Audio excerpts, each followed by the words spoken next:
నమస్కారం. రామకథల ఛానల్కి స్వాగతం. ఈరోజు మనం భరతుడు శ్రీరాముణ్ణి కలుసుకొనుట అనే విషయం గురించి తెలుసుకుందాం.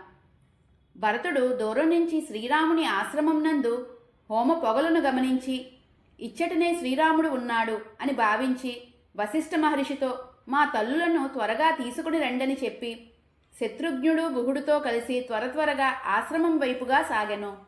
అక్కడ రామలక్ష్మణులు మందాకినీ నదికి రాకపోకలు సాగించినప్పుడు వృక్షములపై అక్కడక్కడ నారచీరలతో గుర్తులు ఏర్పరచుకునిరి. వాటిని భరతుడు శ్రద్ధగా గమనించెను. భరద్వాజ మహర్షి సూచించిన ప్రదేశమునకు మనం చేరాము. సాయంకాలమందు ఫలములు జలమును తెచ్చుకోవడానికి వెళ్ళినప్పుడు లక్ష్మణుడే ఈ విధంగా గుర్తులు పెట్టి ఉండవచ్చు. వాటిని అనుసరిస్తూ వెళ్తే మనం శ్రీరాముని ఆశ్రమమునకు తప్పక చేరుతాము అని పలికి ముందుకు సాగెను. అక్కడ ఆశ్రమం నందు తాపసులు హోమకార్యమునకై అగ్నిని రక్షించుకొనుచుందురు. మనకు కనిపిస్తున్న ఈ దట్టమైన పొగలన్నీయూ వాటికి సంబంధించినవే. మనం శ్రీరాముణ్ణి ఇక్కడ తప్పక దర్శించగలము అని చెప్పెను. చివరికి భరతుడు ఆశ్రమం సమీపమునకు వెళ్ళి తన వారితో, శ్రీరాముడు నా కారణంగా జనసంచారం లేని వనంలో నివసిస్తున్నాడు. నా జన్మ వ్యర్థము. నాకు రాజ్యం కట్టబెట్టాలని నా తల్లి కైకేయి రాముణ్ణి అడవులకు పంపించింది.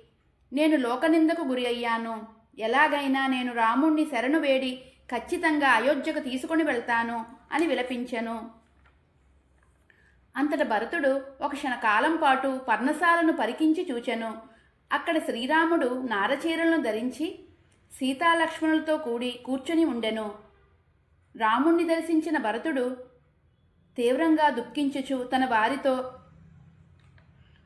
ఈ విధంగా చెప్పెను. పూర్వం రాముడు తన శిరమున విచిత్రమైన పువ్వులను ధరించేవాడు. ఇప్పుడు ఈ జటాభారంను ఎలా మోయుచున్నాడో. పూర్వము అమూల్యమైన చందనాది లేపములు ధరించు రాముడు ఇప్పుడు ధూళిని ఎలా భరిస్తున్నాడో అని బాధపడెను. చివరకు భరతుడు అన్నా అని బిగ్గరగా పలికి రాముని పాదాలకు నమస్కరించెను. శత్రుఘ్నుడు కూడా ఏడ్చుచూ రాముని పాదాల మీద పడెను. రాముడు వారిద్దరినీ లేవనెత్తి అక్కున చేర్చుకొని కన్నీరు కార్చెను. ఈ నలుగురు రాజకుమారులను ఆ మహా అరణ్యమునందు చూసిన వనవాస ప్రజలు ఋషీశ్వరులు హర్షం వీడి శోకంతో కంటతడి పెట్టిరి. ఇది ఈరోజు కథ.